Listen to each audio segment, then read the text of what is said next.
This is Folsom Prison. It holds at the present time 1,800 men.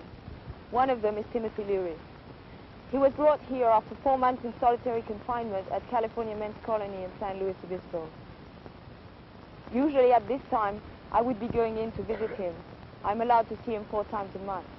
Today, instead, the cameras are going to be going in.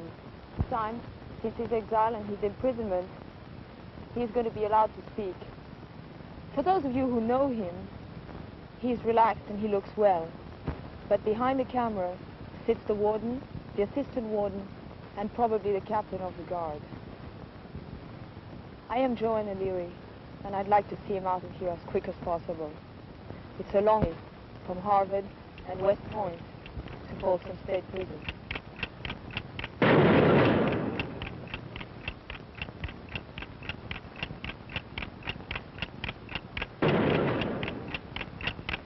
Okay. Since we're going to be sitting here and chatting for a little while, first I think what I'd like to know is who is this man who has the name Timothy Leary? Who is Timothy Leary? Who is he as a person? I'm a philosopher. I'm a psychologist who has been studying the nervous system for the last 30 years. I've written 10 books and hundreds of articles. I probably know as much or more about how the nervous system works, the far galactic outposts of awareness and the range of the human experience as any scientist around. You also happen to be a person in prison. Well, yes, I'm in prison, and that may seem odd, a philosopher in prison, but I have to say this about my profession.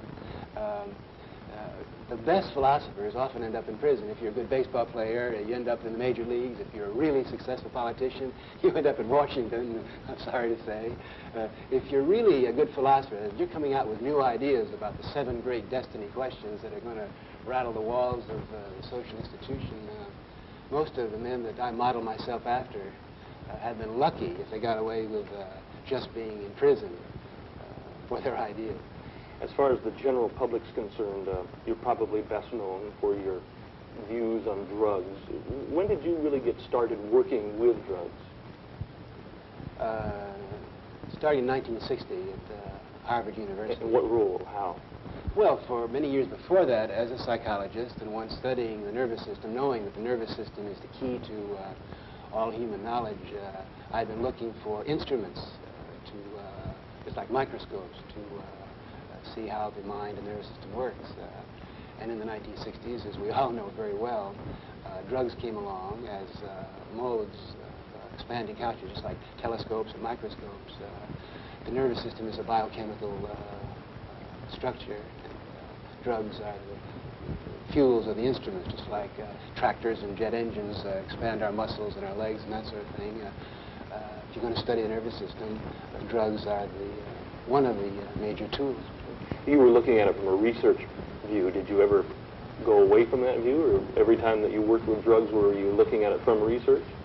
Well, the philosopher is looking not just at the narrow research aspects, but for the implications. The great questions are, where did we come from, where are we going, we're on this planet, this spaceship Earth, how are we going to go along with each other, how can we use our heads?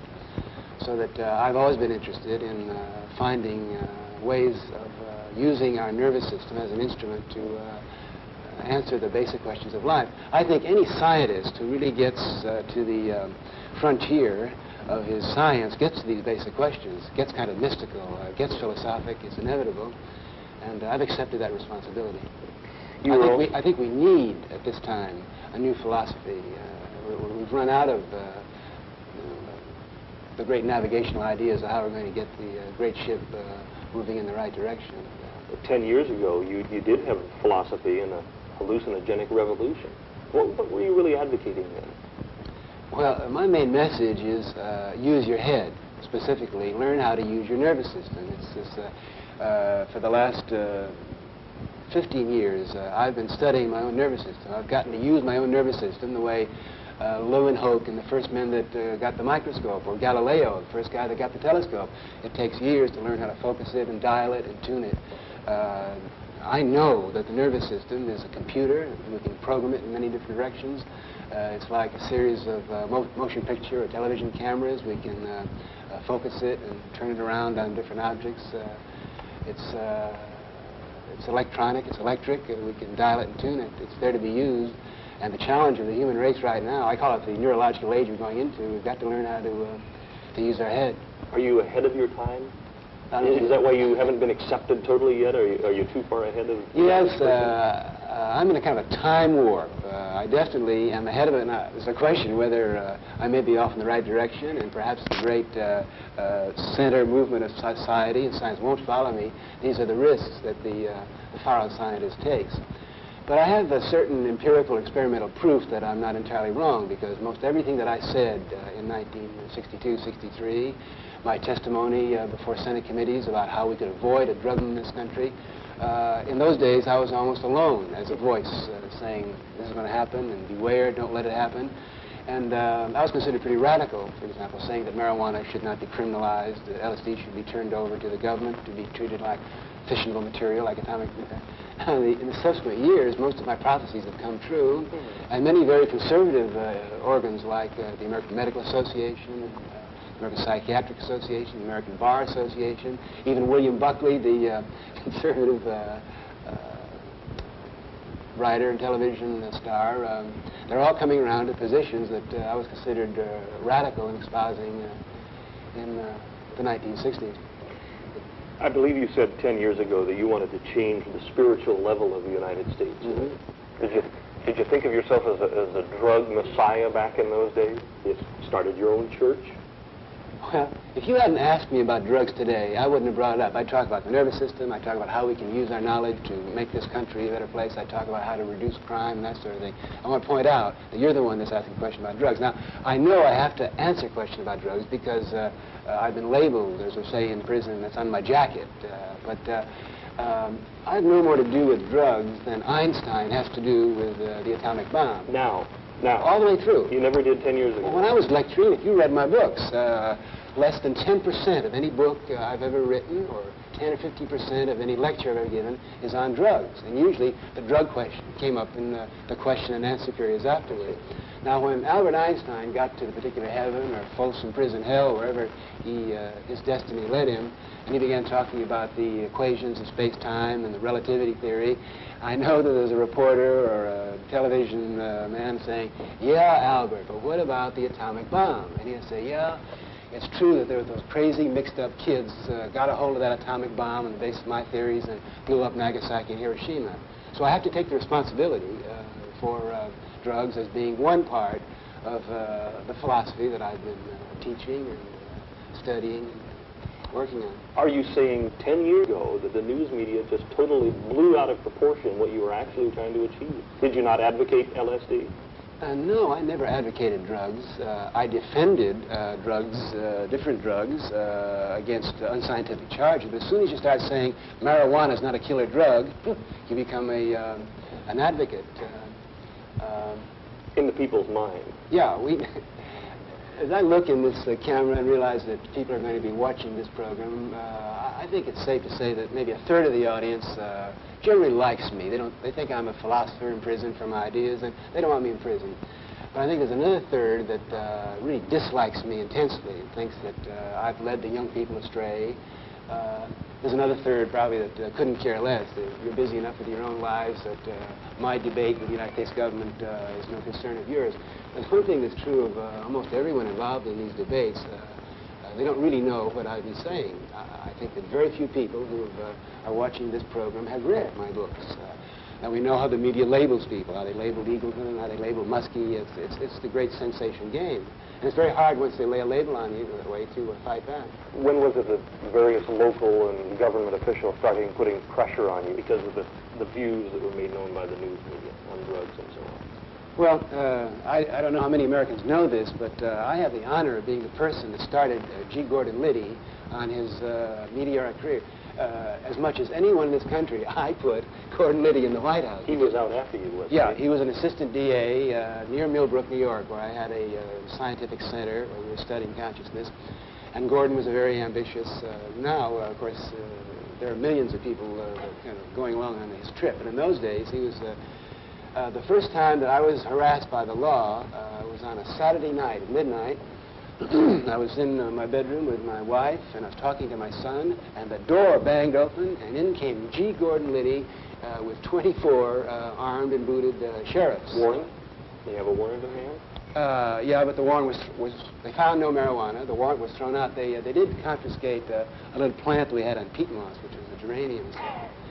But Gordon Liddy then ran for Congress on the basis that he had driven me out of the county, and from there he went to White House as a drug expert. And how did Gordon Liddy get to be a drug expert? Because he had fought Timothy Leary. Mm-hmm. This has been well known. It's been testified to recently. And that was 1966, and since then I've been in continual, I know exactly how that system works. So your phone's being bugged, being harassed, and so forth. They tried it out on me before they tried it out on Senator Muskie and Senator McGovern. If I recall, you recently filed a suit to close Folsom. Yes, with the help of some prisoners. There's a small group of prisoners here who are attempting to set up an educational program. It's called Probe. They're trying to get it authorized, and they helped me. This is a brief filed and written by jailhouse lawyers. We want to close the prisons because they set up a condition of slavery, involuntary servitude, and the brief spells out how we can deal with the prisoner problem without caging men in a way that's very unconstitutional. And we hope to do it, of course, very legally and with the cooperation of the prison guards and administration. There's something in this for everybody.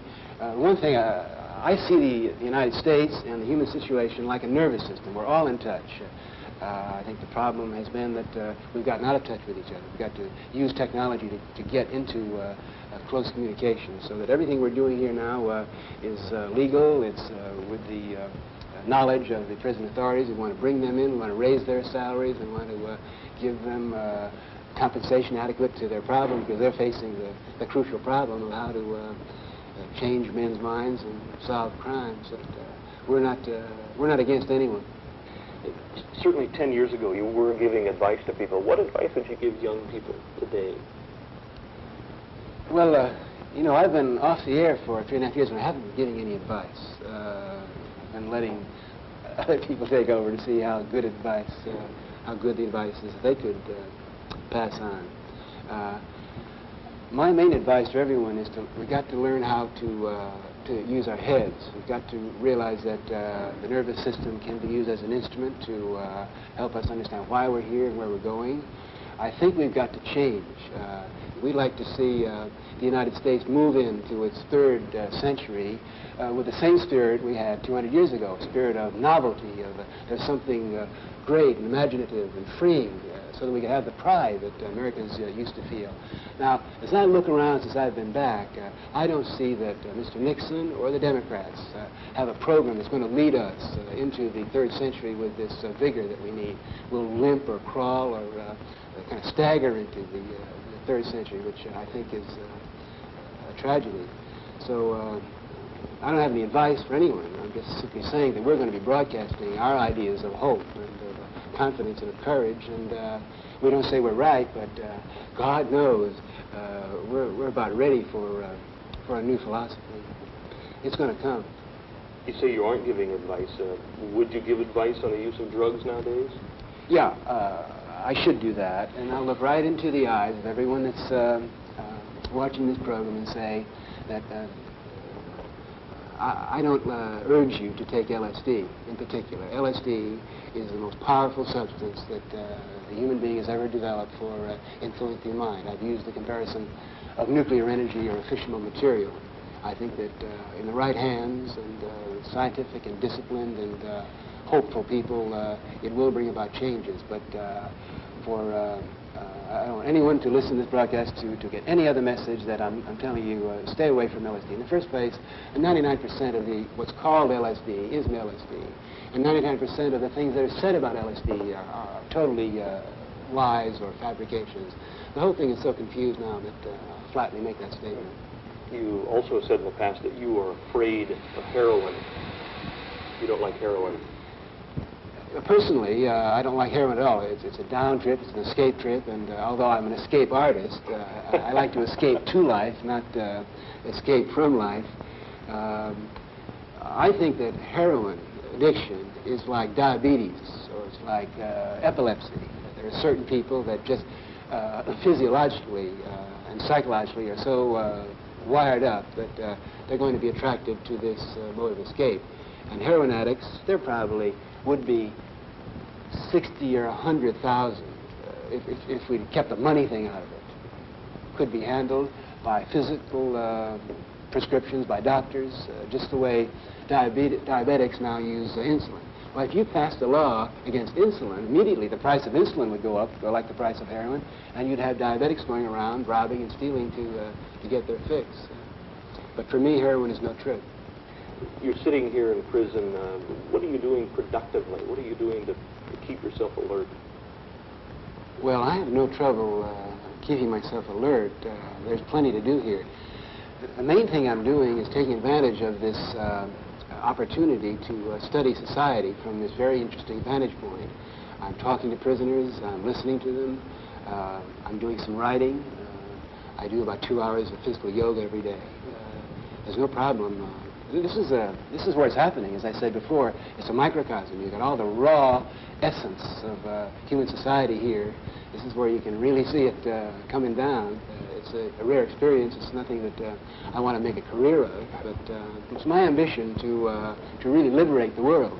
Why not? I mean, why settle for anything less? And I have a sense of humor about it. I know the odds are against me, but we only have a few years here. Let's try to leave this spaceship a better place. And all the models and all the philosophers and all the men that I think have really liberated humanity have all done their time on the outside. I want to get back in. I think I belong in American society. I think that a society that imprisons its philosophers is playing with very bad magic. You just can't imprison ideas. You've been arrested a number of times for possession of marijuana. Were any of those legitimate? No, as a matter of fact, I've never been legitimately arrested. I'm in prison now because one evening I was in a parked car and a policeman came up to the car and opened the door against my wishes, made a pass of the ashtray and said, "You're under arrest for," I said, "For what?" He said, "For marijuana." I said, "What marijuana?" He reached in his pocket, he pulled out 2 joints that I'd never seen before, half joints, and said, "You're under arrest." A year later, an Orange County, Orange County jury believed the policeman's story and found me guilty of possession of marijuana. Now then the judge, instead of giving me bail, as I was entitled to for appeal, held up a book that I had been writing and said, "Your ideas are dangerous and we're not going to give you bail and we'll put you in prison to keep you quiet." Now, I'm not complaining, because I think I should have been shut up then. I've been around the United States for 10 years talking and spreading my message, and I think it's good in a public life to a chance to lay back and to see what the opposition is going to do. As a matter of fact, when I was arrested, I was running for governor in California, and I published position papers on how to gradually eliminate taxes, how to eliminate crime, how to eliminate the drug abuse problem, and so forth. I thought I'd lay back for a couple of years and see how well the other side was going to do. But last January in Afghanistan, the American government agents, they're part of that same Leary, Narcotics Bureau group, stole my passport illegally, kidnapped me. Valid passport? It was a valid passport on the sovereign territory of Afghanistan, kidnapped me, put me in a plane, brought me back, and now I'm in Folsom prison, and I'm broadcasting again. Now, I didn't want to come back. I was happy over there. I was consulting with other governments on how they could avoid the crime and drug problem we have here. But now that I'm back, I am going to be broadcasting. You say that that arrest was not a legitimate one. Let me rephrase that. Do you think the sentence was put on you extra tough because you are Tim Leary? I don't think, first place, I don't think that anyone should go to prison for the possession of marijuana. So it's unfair for everybody. I don't think there's any question, though, that if another middle-aged, middle-class person was found with 2 of these in their pocket, they wouldn't be doing prison time. But I am Timothy Leary. I don't think it's so much my ideas, because there are a lot of people running around preaching new ideas. The reason I'm in prison is because my ideas were listened to by millions of people. They got a little too popular. That's my version of it. Briefly, I know you took a number of pages in your newest book to explain how you broke out of prison, but briefly tell us how you did it. You had help? I'd like to say telepathy, teleportation, magic. That was part of it. I went over a fence. You had outside help? I was helped after I got outside. Yeah. Well, in your book you also had help. It was a long-range setup that helped you get out and so on. You were helped by the weatherman? One person who helped you break out was a young girl, codename of Kelly, and you say that she's the senator's daughter. Yeah. You was Senator Blank in the book. Is it to remain that way? Well-known senator? Very well known. Does the senator know? Oh, sure. Then you went on to Algiers. You lived over there with Eldridge Cleaver and his wife Kathleen. What do you think of Eldridge Cleaver as a man? His beliefs, his feelings. There was a big rift there after you had lived there for a while. Yes, Eldridge Cleaver and I disagreed strongly on philosophy and on how to change the world. I believe that the revolution is a neurological revolution. It's a revolution of consciousness. I saw it more as a spiritual revolution. Eldridge, as you probably know, believed in a violent military revolution, and I felt that this was old-fashioned and would get easily wiped out and create bad vibrations where we wanted good vibrations. Some people say that perhaps your use of LSD and other drugs, you might have destroyed some of your brain. Do you think that you've suffered any brain damage whatsoever? Well, am I insane? Of course, that's a very tricky question for anyone to answer. I've lived through the 30s and the 40s and the 50s and the 60s, and I think anyone who's still erect after those years has had his sanity tested. I'm 52 years old, facing the problems of maturity and getting old. I've been through a lot of rough time the last few years. My career has been ruined, and they took my credit card away at Harvard, and I've been harassed by the United States government pretty heavily. I've been in 4 prisons, all without committing any crime that I know of. I've been in solitary confinement for 4 months. And in addition to all of these pressures, I probably push my nervous system as much as any human being living. I think I'm the strongest, safest person around. Now, I'm not making any guarantees for the future, but, you know, there's something very ominous about this tendency to call anybody that you don't agree with insane. 100 years ago, they'd say you were possessed by the devil, or you were a heretic. 20 years ago, they'd say you were a communist. Now, the really sophisticated totalitarian method now is to say that someone that is a dissenter, that is against the society, is insane. In Russia now, very smooth. They take their philosophers and their dissenting poets, and they don't put them in Siberia anymore. They put them in an insane asylum. Now, maybe it is insane to be against what's happening in the United States today. Maybe it's insane to try to have hope that something can be done about it. So if that's insane, count me in. But otherwise, make up your own mind. You're an optimist, a hope fiend. I've been called an irrepressible optimist. Now, the opposite of an irrepressible optimist is a repressive pessimist, and I think that's what's running the country today. What do you think of your future? Do you think you're going to walk out of Folsom Prison a free man one day? I think my future is very intimately connected with the future of this country. You just can't keep your philosophers in prison. If I am kept in prison, it's going to be a very bad symptom for freedom and for hope and for union. Sitting here during the interview, I've noticed the symbol on your shirt. What is that for? This is a very interesting symbol for some of us. This is a replica of the remnants of a living organism that was found on a meteorite that came from interstellar or extraplanetary space. This is proof that life exists somewhere off our planet.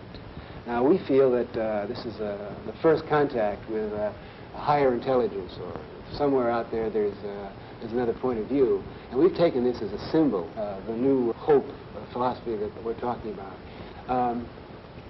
Sometime in the fall, we're going to see in the sky a meteorite. Have you heard about it? It was discovered by a German astronomer. We call this light that's going to come into our solar system, if we see it in the daytime as well at night, we call it starseed, and it kind of ties in with the symbol that we're visitors on this planet Earth. We're not going to be here very long. We've got to get back in touch with the greater picture, and it's a symbol of unity and hope. I would like to ask you briefly if you have a final comment. I think I've said pretty much what I have to say. We're going to keep broadcasting. There'll be more messages, and we're very glad to hear from anyone in the audience who'd like to keep this dialogue going. My partner and my mate, Joanna Leary, is going to be going to college campuses and radio programs and television programs.